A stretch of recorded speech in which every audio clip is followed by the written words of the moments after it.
I think this is Squad Every Day, day 28. And for anyone watching, just beware. This is unedited. The all the clips are it's just one video. There's no transitions or anything, so it might look boring, but I promise you, it's only gonna be like 12 minutes or less. So, what I wanted to talk about today is muscle atrophy, and then also related to kind of like seeing a plateau in progress in your personal life, if that makes sense. So basically, if you've been following along, I've been working on this project that I actually just kind of finished recently, but it's been taking a lot of my time. But more than time, it's not like I didn't have time to work out. What happened is that, well, I guess it happens commonly or uh, like frequently to me, is that when something is kind of dominating my headspace or like it's taking priority of my thoughts, a lot of my energy is spent just thinking about that thing. It might not necessarily just be the time I spend doing it, it's the time I spend thinking about it.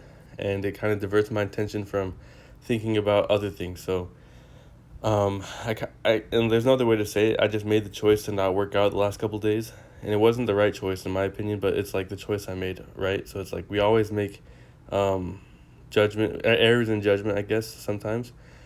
There's a lot of things that go into it, but it all just ends up being one big excuse. So basically, I'm quitting my job in the next like week and a half because I'm getting ready to move, and so my schedule has been reduced. So I'm not working at as many hours, and so that means I'm not getting paid as much, which means I need to be spending less because I still have an allotted savings goal for each paycheck, and so that is non-negotiable. I need to have my goal right now is 250 per paycheck is going to be in my savings account no matter what, and the rest of my money I have to use it in the best way possible. So anyway, with all that going on, I haven't been spending money on like all the food, like the chicken and the vegetables that I should be eating, and so because of that, I'm then eating just like whatever's around the house and spending money on food at work, like the chicken tenders and stuff that they have in the deli.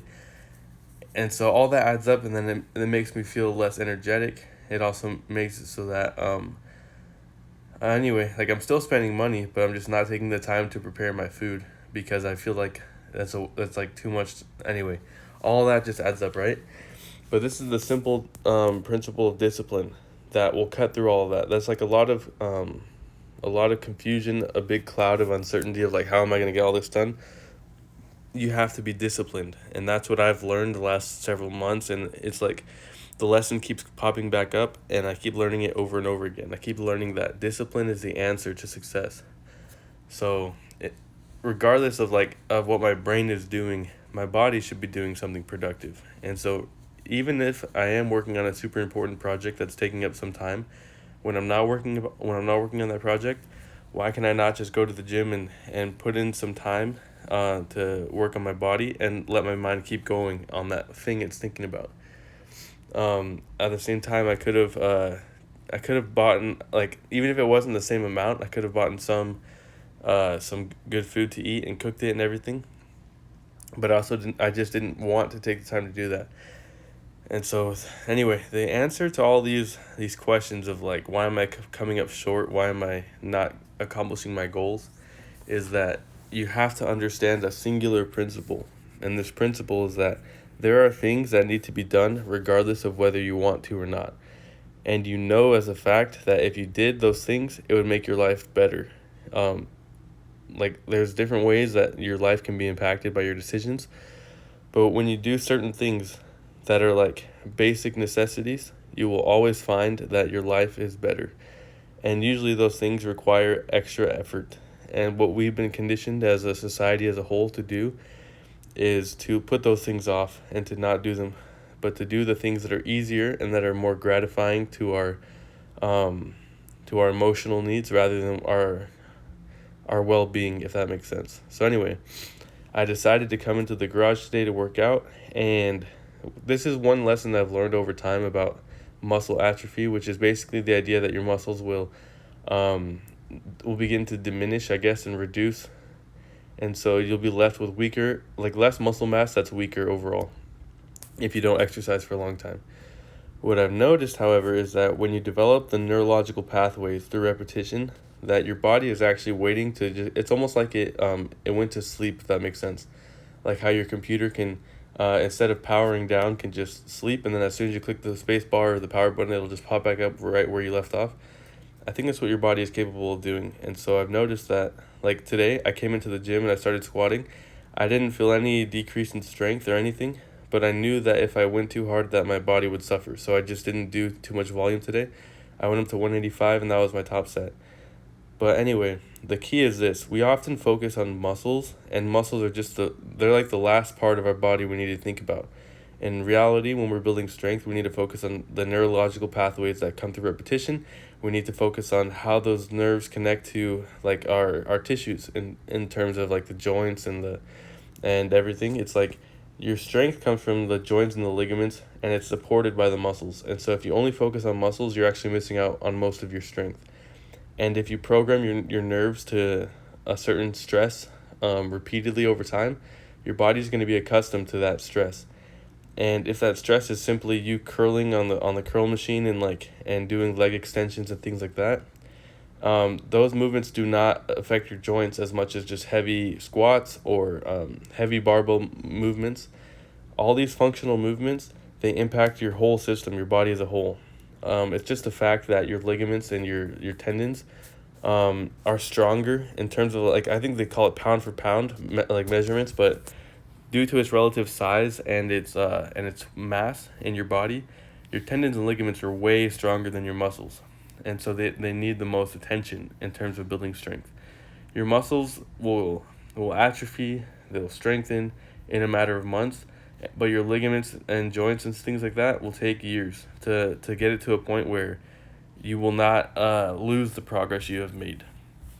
And that's an important lesson for life as well, that when you've made a certain progress and you've learned certain things, when you leave those habits and you start to form other bad habits, but then you decide to come back to the good habits, you don't go back to the very beginning. You go back to where you left off, and there's a little bit of a transition that can be a little bit difficult, but with just time and consistency, like I said, diligence and discipline, all that will be resolved in a matter of time, in a short time. So anyway, that's my biggest motivation for squatting every day, is that even though I'm not seeing a PR squat every day, what I am doing is conditioning my body to the point where that if I miss like this last week, I missed like at least half of the week. I don't remember the last time I squatted, if it's been more or less than a week. I think it's been less, but it's been a few days, and at this point, because I've been doing it almost daily, it feels like when I miss a few days, like I missed a whole week or even a month. It feels like a long time, but in reality, it hasn't been that long. So I came right back to it today. I did only a few sets of squats, a few sets of RDLs, and that was it. But I also did an overhead press, or like a strict shoulder press. Anyway, all this is just, in my mind, revolutionary, because it kind of goes against everything that I thought I knew before I started working out. And that's the funny thing about our culture at this point. Our society will teach us things that we believe, even though we've never actually done them. Like, if you haven't actually lifted in the gym, you probably shouldn't believe like most of what you hear from people that are not like experts in the topic. But everyone seems to pretend like they have an idea of how to lift, how to do this, how to do that. And it's not until you do it yourself that you learn, you get to see what was true and what was not, like from all the things you heard before. So it really comes down to like how well can you preset your neurological connections, if that makes sense. Like, how well can you condition them so that in the case of an emergency, like quote unquote emergency, that emergency being like your body's not getting conditioning for 3 weeks or a month, you will notice weaknesses and problems start to come up, but as soon as you get back on it, you'll start to see the progress again. So it's kind of an interesting thing. But yeah, I'm gonna skip to the shoulder press, and then that'll be the end of the workout. But that's all I had to say today. If you're being consistent in the gym, good job. If you're not, you just got to get back on it. Don't worry about it. It's all a matter of time. It just takes a lot of time. And if you've been doing it consistently and kind of fall off for a little bit, just get right back on it, is what I have to say. So anyway, that's it for me. I'm rambling at this point, so that's when I need to end it.